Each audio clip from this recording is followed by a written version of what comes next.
All right, boys. It's July 1st. Preseason is going to be in about 2 weeks. You guys ready? This is Red Card Radio. Good morning, good evening, good afternoon, whenever you're listening from. Thanks for tuning in. Red Card Radio is a weekly look at the Premier League from three friends who support different clubs. My name is James. I support Arsenal. Up top with me is Brad. He supports Chelsea. Down below is Sean. He supports Tottenham Hotspurs. Boys, how you doing? We're getting close. Yeah, good, man. Another 15 mil in the bank account for Chelsea.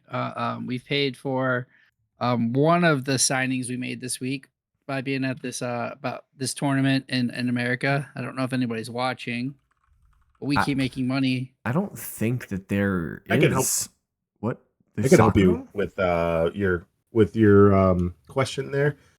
No, nobody is watching. Yes, nobody is. Not from the stands, not on TV. I don't think I watched. Bro, your club was in your city, was 20 minutes from your home, playing a competitive football game, like a legitimately competitive football game, and you didn't go. Like that's what this tournament is. Here's the thing, right? I didn't expect Chelsea to finish second in the group, so I didn't think there was a chance that they were coming. So I didn't take any time off. Don't act like you couldn't have gotten tickets. There were 600,000 tickets available. I don't think I could have gotten. But the second part of that is that I'm an adult and I have a job. Yeah, FIFA would have given you 9 free tickets with the purchase of 1. Probably. That's true. That's true. This goes to prove there's an old saying in sports, I believe coined by Colin Cowherd. So I'm gonna give a shout out to Fox Sports. Colin Cowherd. If Brad basically said if Chelsea was playing whoever they were playing, whoever it was, if Chelsea was playing that team in my own backyard, I would shut the blinds. Bro, you know, so that's basically what he did. There was a 2-hour delay for the thunderstorms. You're not wrong. What makes it even better is that it was in the 87th minute of the match that they took an over 2-hour rain delay break. And what's better is for our fans in England watching, they finally experienced what it's like to be an American watching soccer and watching football in the morning, because they had to. The game started on the 28th and ended on the 29th in England. So now y'all know what we go through. Not quite what they deal with, but yes. Not quite. Now what we go through here. I don't think we on the East Coast have ever started a Premier League game on one day and it gone into the next day. No. But those West Coast Americans watching Premier League games Saturday morning at 4:30 in the morning are the real troopers. Let's give it up to them. All right. So that actually is an interesting question, Brad. Do you know what Chelsea are going to do after the Club World Cup? Like, are your players getting any time off? Take off for like 4 weeks until we start, for at least 2 weeks afterwards. I think. I don't know. We made it to the round of 16. We paid off this dude Jamie Gittins or João Pedro, whichever one we want to put the check towards. We can lose now. Yeah, because. I'm not even kidding. I'd rather us lose and go get the rest at home for a month. Yeah, but you know what's crazy about that? If you take a month now and everyone comes back on August 1st, the season starts 15 days later. I don't see how this doesn't just annihilate Manchester City and Chelsea's upcoming seasons. Well, City lost. Yes, City did lose, but Pep is very, very adamant about giving his players 4 weeks off. And so, I don't. Yeah. I mean, well, here's the thing, though. We're also starting. Apparently, our goal is to have 9 attackers in the starting lineup. The 9 attackers on the team for around first team football. So they should still be able to get some rest. So what? All right. So the curious thing is, right? Let's say you do. From today, right? Man City lost yesterday or today, earlier today, whichever it was. Yeah. So they get a full month off. James is right. You get 2 weeks before the start of the season. If the players truly, now these are professionals, so they will stay in shape. I'm sure they have a routine that they do when they're on their own, I'm sure. Yes. But You have 2 weeks to get football ready. To get game ready. To get game ready. It's not possible, right? You're not going to be sharp game one. Well, and what's crazy about that is a lot of the teams aren't sharp week one anyway, right? Like you don't really get into the groove of things because the season starts, you play 4 games, there's an international break. Then you play 3 or 4 more games, then another international break. The season doesn't really get going until after that second international break in October, when the players get some time to like actually get going. So I don't know. I've been saying this for weeks and months that I think that it's going to be very, very difficult for Chelsea and City going into the next season, regardless of the number of players you have, because you guys already have 9 attacking players. You've got 9 attacking players in the squad right now. It's just not the 9. It's not the 9 that you want. But there is a Brad, player. Do you see how he's talking about this? He's trying to angle it towards this is why Arsenal doesn't want to be a part of this. You know, you see what he's doing here? No, because like let's be real. Like if the trade off. So let's say we win the whole thing. The trade off is $100 million, 100 million euros. Sorry, or something like that. It's an obscene amount of money for a tournament that nobody really cares about. Plus what you're winning along the way. So it's really like like total. It ends up being total with like you can earn, maybe it's 110, 120, but it's right around that 100 million like pound number. So like it's a significant amount of money. But you're 100% correct. We're going to struggle like mad in the Premier League unless we can get a ton of rest for our players. Sean, I take your point in that like I am framing it in a sense that's like, well, I'm glad that my team's not there, because in the implication would be like, oh well, like it doesn't matter. James doesn't care about this because Arsenal aren't playing, and he really doesn't want to be there. He didn't want to win the Champions League to get there, kind of situation. No, obviously I would have rather won the Champions League and been there. That's a good problem to have. However, I think that it's going to be this is only going to help Liverpool and Arsenal next year. Having City and Chelsea. Arteta's already got your guys doing 2-a-days, doesn't he? No, not quite. I think we come back in about 10 days. So wow. Yeah, he's emailing the club workouts to do at home on their own. There was a picture of I think it was Gabriel, Saliba, Calafiori, and maybe Thomas Partey all together with one of the Arsenal like strength and conditioning coaches, like training together. What is Partey doing there? He's no longer an Arsenal player. Yes, that is true. He is out of contract officially with Arsenal, and he is a free agent at the moment. That doesn't mean he can't hang out with his friends for the last 4 years and play football in the summer with his friends. Oh no, I know. They weren't. The weird part was the strength and conditioning. They weren't at the training facility. They were in like Ibiza or something like that. Yeah, exactly. Mallorca, Sardinia. Yeah, like they weren't. Yeah, Calafiori brought them to Italy so they could check out. I don't know where in Italy Calafiori is from, but yeah. So a lot of carbs in Italy. They're clearly doing something. They're clearly doing something. Like you said, they're all professionals. They probably have regiments and things like that. Yeah, if it wasn't club ordained, I'm sure they had some type of personal regiment because what they do.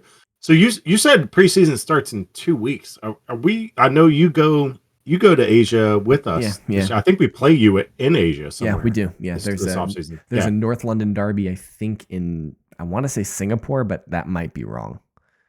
Yeah, is this the Tomiyasu Heung-min Son? Like, is this the Battle of Asia? Like, is this what this is about? Like, we haven't done this before, and both Tomiyasu and Heung-min Son have been on the club, our respective clubs for a while. Where is Tomiyasu from?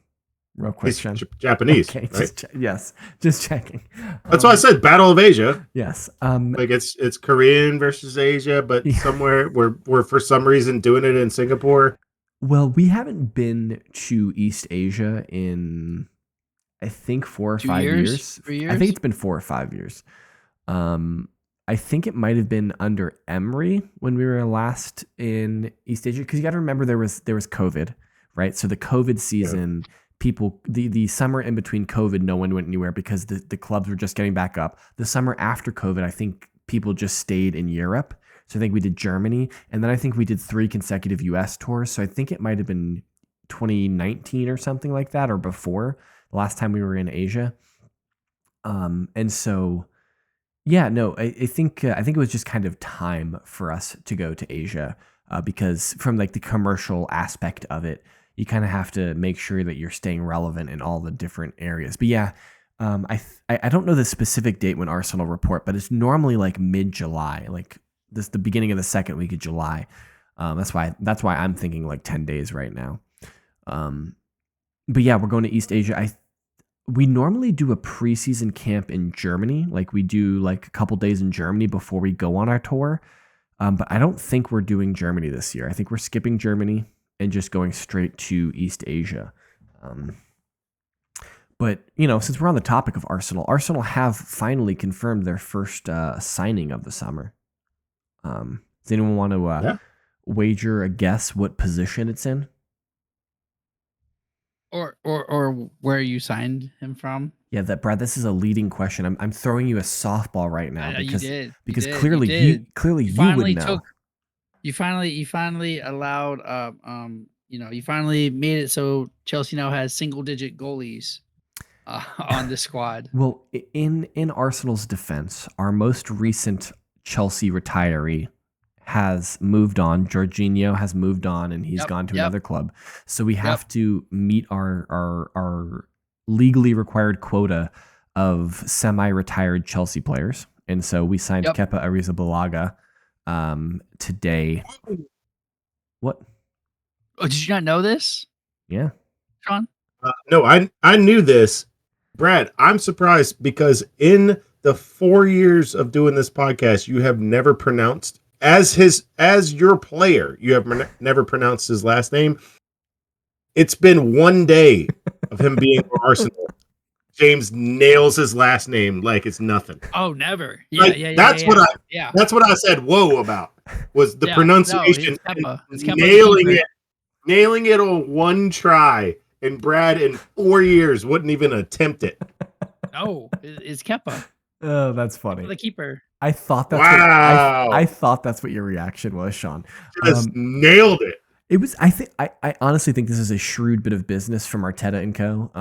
$5 million for a player who had a very good season last year at Bournemouth. If we're being like all things considered, would you guys say that Kepa had a good season at Bournemouth? A Champions League winner 2 times over, right? One with Chelsea, one with Real Madrid, right? Is that correct?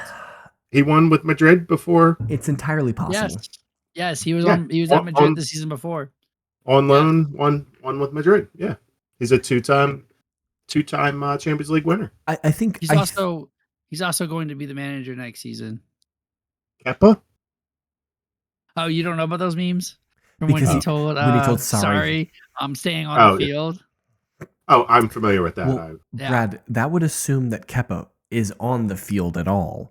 This is purely as a backup to David Raya, a backup of high quality who can do kind of the same things that David Raya could do in terms of passing and. What I really think this is about. Also like, exactly, and it's ridiculously inexpensive. Yeah. So I think honestly, like, so number one obviously is a solid backup goalkeeper for cheap. That's number one. Yep. Number two, how nice is it to be able to put in Kepa as your cup goalkeeper? Right? Like when you're in the knockouts and you go to penalties, how nice is it going to be to have a 6'7" instead of whatever? Raya's not that big. He's probably he's pretty regular size, 6'1" or something like that. Yeah. Like now you've got 6'7" Kepa, who's pretty darn good at saving penalties, because he's so long.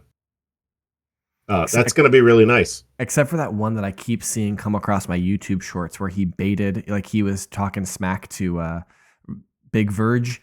He was like, he took like 4 steps over to his right and was like, come on, shoot it at me. And Virgil van Dijk shot it directly at him. and he couldn't save it. As hard as he could. Correct. Yeah. Yes.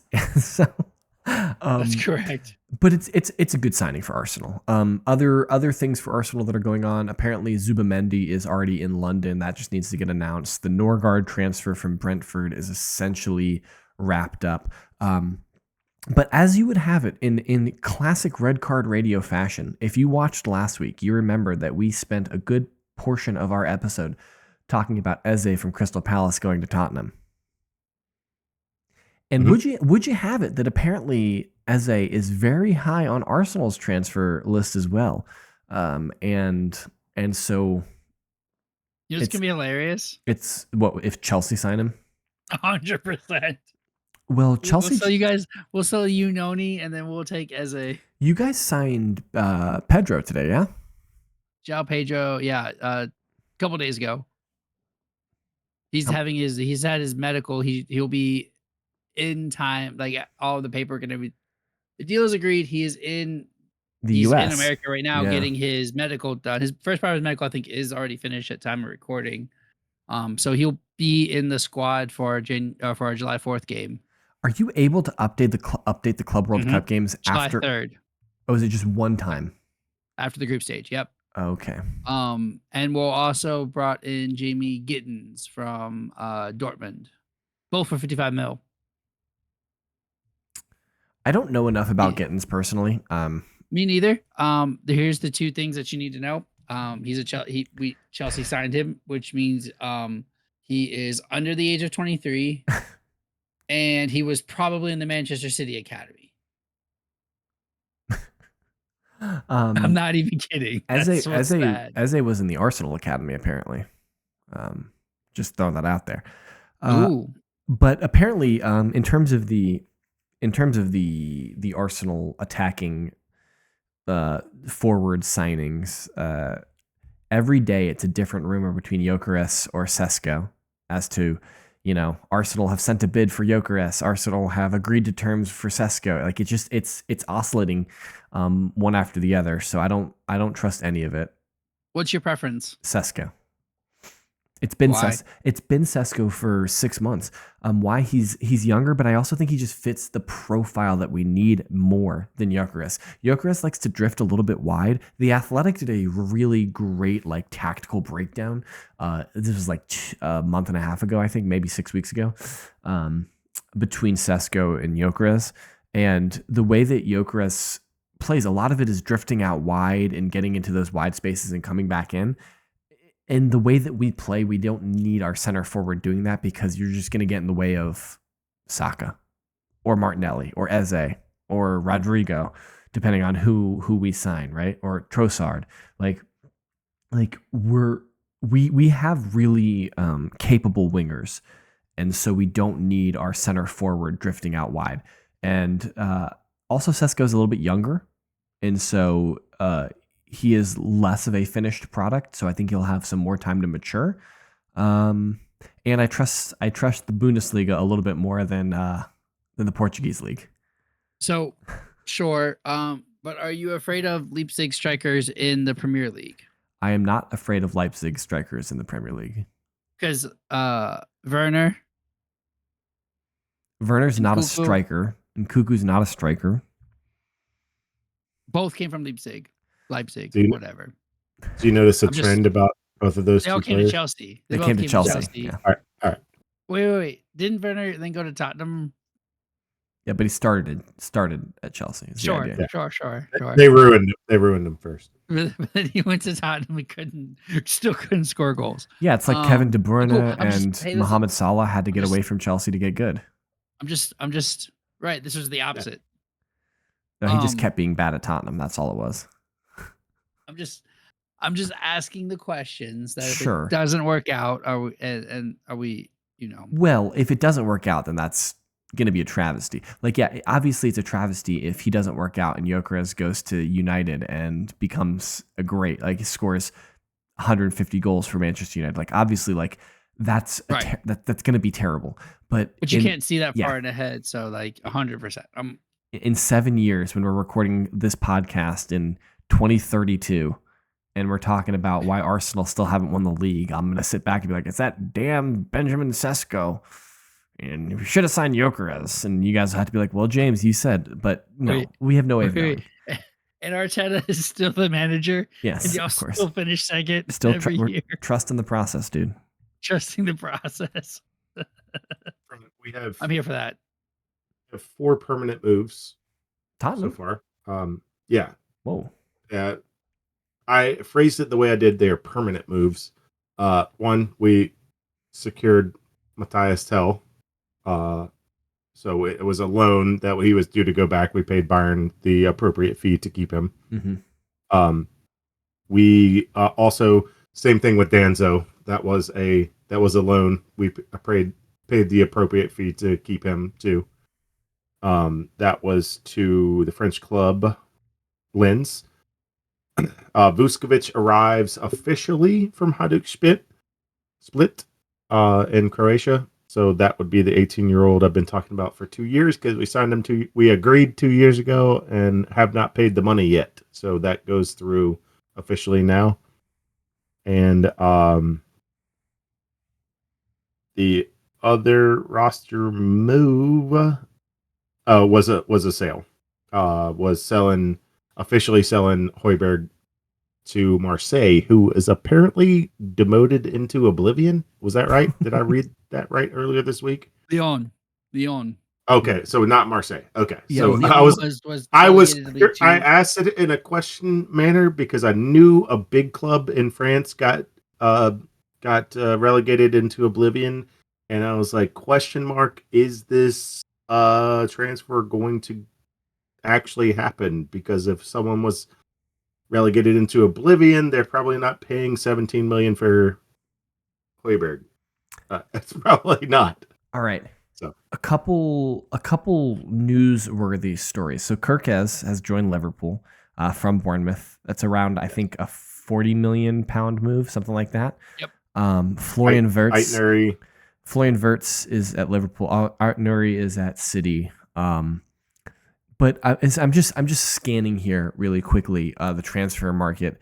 Some of these teams have made signings of players that I don't know, but one big one that stands out to me is that, or a couple big ones, is that presently Dominic Calvert-Lewin is out of contract at Everton, and so he is without a club. He is available to be picked up on a free.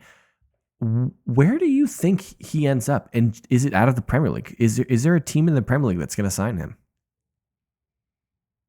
I think that's got Leeds written all over it, honestly. The way that I think that's one of the promoted clubs. Like, yeah, I don't see how he's not an option for one of the promoted clubs, yeah. Burnley, Leeds, Sunderland, right? I think that's obvious. That's a really obvious choice if he wants to go there, if he wants to stay in the Premier League. You know what? Which I don't know why he wouldn't, but yeah, Leeds, Sunderland, Burnley, that's an obvious landing spot. Brad, what do you got? I got a spicy one. Mm-hmm. What about Newcastle as the Callum Wilson replacement? Because that's another one. Callum Wilson is technically out of contract. Wilson is also out of contract, but he's also maybe still negotiating. Yeah, who knows? I thought that one was less definitive. I think Everton and Dominic Calvert-Lewin made like statements about him leaving. Yes, I thought the idea was that Callum Wilson is still negotiating, but that's a good shout. That's interesting. That's a really good one because. It's not a like for like. They're clearly different in talent, but that's a like for like swap with Isak. They play very similarly. Yeah. Where Callum Wilson does not. So Callum Wilson brings a change of pace. They play differently. It's a good sub. But if Isak weren't available and you wanted to play the same way without subbing in Callum Wilson, then Calvert-Lewin would be a great substitute for that. Because they play differently with Callum Wilson there because he is a lot different than Isak. But yeah, you wanted to play the same way as Isak, but Isak's injured. Yeah, that's a great shout, Brad. Actually, I don't think that's a bad one. I'm thinking like 2 years ago there was rumors that he was going to Arsenal. There was links that he was an option at Arsenal. I don't see. Was that before? Was that before or and before Chelsea or after and his? Tottenham. Was that before or after his Vogue cover? I mean, it was about that time. Miles Lewis Skelly signed his new contract with Arsenal and went directly to a fashion show to be on the runway. So like Arsenal aren't opposed to players being flamboyant, but like if I'm thinking about flamboyant, it's just if I'm thinking about the role preoccupied. If I'm thinking about the role of a Calvert-Lewin at Arsenal, it would be like a third choice center forward. And so it would be if Gabriel Jesus wasn't at the club, because I still think Gabriel Jesus is better than Calvert-Lewin, and I would rather have Jesus as an option before. But if you're thinking about like the center forwards for Arsenal, it would be like Sesko or Gyökeres, whichever one signs, then Havertz, and then Jesus or Calvert-Lewin if you sign one of them.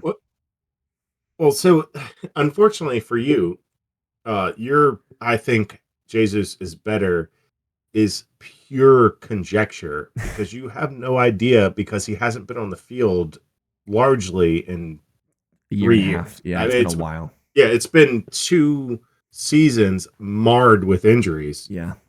So it's conjecture of who's better or not because you truly don't know. Yeah. You haven't seen it. I mean, the hype videos that he's releasing on whatever that are getting reposted to Reddit, that's where I'm seeing them. Make me think that he's a brand new man. So that is Are they doing the comp video things where they just like show a pass every touch and it's just a pass? Like look how cleanly a pass. It's a pass, but with like an explosion sound in the background. Yeah. No, this is like recovery video of him doing like gym work and like holding dumbbells and jumping and things like that. Okay. Apparently, also Nelson Semedo is out of contract at Semedo at Wolves. Who? Oh, maybe. I thought you were talking about Semenyo. I was thinking about Semedo. Because he just resigned. Semenyo just resigned with Bournemouth. I would take Nelson Semedo on a free. Absolutely. Right back depth. About you guys. He's 31. He's a little bit old, but he's been a very right back depth. He's been very good. Yeah. Productive, quality, right back. Yeah, absolutely. I would take Semedo on a free. On a free. Yes. Yep. We'll say that. So would you take Thomas Partey on a free because he's also out of contract? No.